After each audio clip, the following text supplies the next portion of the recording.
सुप्रभात बच्चों, आप सब लोग कैसे हैं। ईश्वर से प्रार्थना करती हूँ कि आप सभी लोग स्वस्थ और सुरक्षित होंगे और घर में पढ़ाई भी कर रहे होंगे।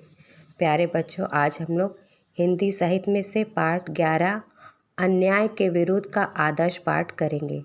तो चलिए अपनी अपनी पाठ्य पुस्तिका खोलिए, पेज नंबर 1990। अन्याय के विरुद्ध। कमज़ोर लोगों के साथ हमेशा से अन्याय होता रहा है और वे इसे अपनी मजबूरी और नियति मानकर सहते रहे हैं। मेरे साथ अन्याय हुआ है, यह बात मानकर चलना आसान है, मगर इसे हथियार बनाकर लड़ना कठिन। इसमें से कोई ऐसा नहीं है जिसके साथ कभी अन्याय ना हुआ हो, लेकिन इसमें महत्वपूर्ण बात यह है कि इसे लेकर हमारी प्रतिक्रिया क्या रही है। हम उसका विरोध करते हैं या नहीं। अन्याय का विरोध करना आवश्यक है। प्रस्तुत कहानी यह संदेश देती है और अन्याय व शोषण के विरुद्ध जागरूकता उत्पन्न करती है। तो आइए 8 का आदर्श पाठ शुरू करते हैं। कुछ दिन पहले की बात है, मैंने अपने बच्चों की मास्टरानी जूलिया को अपने पढ़ने के कमरे में बुलाया और कहा, बैठो जूलिया, मैं तुम्हारी तनख्वाह का हिसाब करना चाहता हूँ। मेरे ख्याल से तुम्हें पैसों की ज़रूरत होगी और जितना मैं तुम्हें अब तक जान सका हूँ, मुझे लगता है तुम अपने आप कभी अपने पैसे नहीं मांगोगी। इसलिए मैं खुद ही तुम्हें पैसे देना चाहता हूँ। हाँ, तो तुम्हारी तनख्वाह 30 रूपल महीना तय हुई थी ना? जी नहीं, 40 रूपल, जूलिया ने दबे स्वर में कहा। नहीं भाई, मैंने डायरी में नोट कर रखा है। मैं बच्चों की मास्टरानी को हमेशा 30 रूपल महीना ही देता आया हूँ। अच्छा, तो तुम्हें हमारे यहाँ काम करते हुए 2 महीने हुए हैं? जी नहीं, 2 महीने 5 दिन। क्या कह रही हो? ठीक, 2 महीने हुए हैं। भाई, मैंने डायरी में सब लिख रखा है। तो 2 महीने के बनते हैं 60 रूपल, लेकिन 60 रूपल तभी बनेंगे जब महीने में एक भी नागा ना हुआ हो।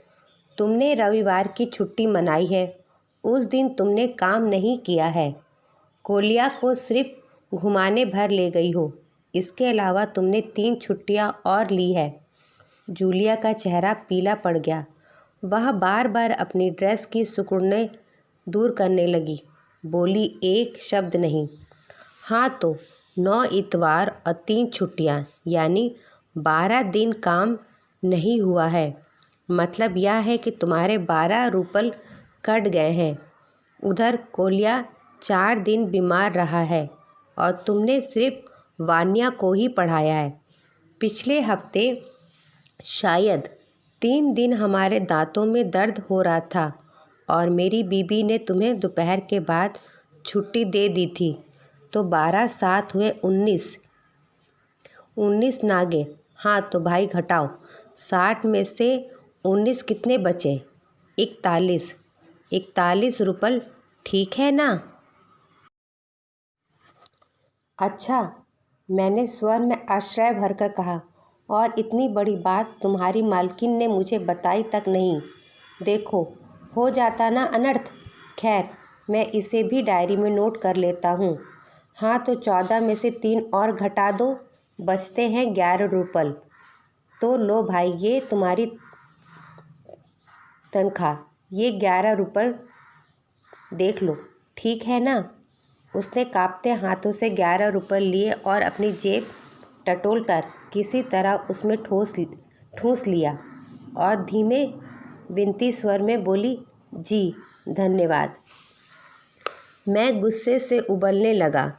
कमरे में चक्कर लगाते हुए मैंने क्रुद्ध स्वर में कहा, धन्यवाद? किस बात का? आपने मुझे पैसे दिए, इसके लिए धन्यवाद।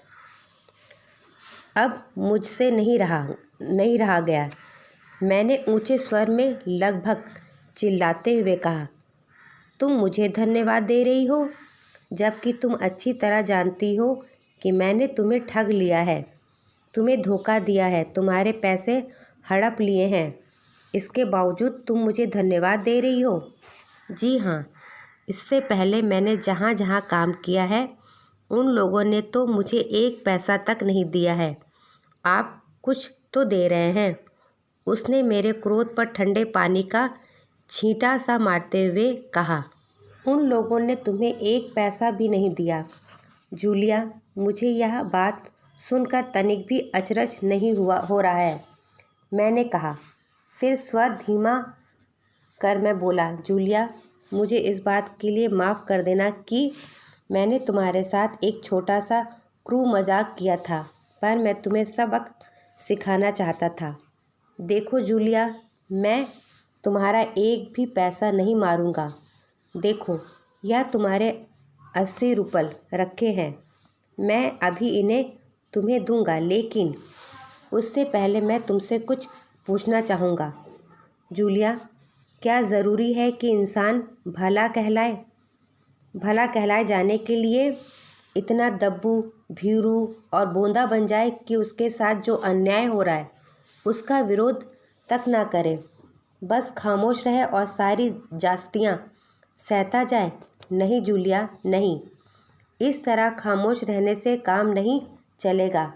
अपने अस्तित्व को बनाए रखने के लिए तुम्हें इस कठोर, निर्मम और हृदयहीन संसार से लड़ना होगा। अपने दांतों और पंजों के साथ लड़ना होगा, पूरी ताकत के साथ। मत भूलो जूलिया कि इस संसार में दब्बू, भीरू और बोंदे लोगों के लिए कोई जगह नहीं है, कोई जगह नहीं है। तो प्यारे बच्चों, आज हम लोग ने हिंदी साहित्य में से पाठ 11 अन्याय के विरुद्ध का आदर्श पाठ किया। प्यारे बच्चों, इसी पाठ से संबंधित आपके स्कूल के वेबसाइट में मैंने कुछ प्रश्न उत्तर कार्य दे दिया है, जिसको कि आपको अपनी कॉपी में और अपनी पाठ्य पुस्तिका की किताब में करना है। अगले वीडियो में नए पाठ के साथ पुनः हम लोग फिर मिलेंगे। तब तक प्यारे बच्चों, आप लोग अपना ख्याल रखिएगा। धन्यवाद।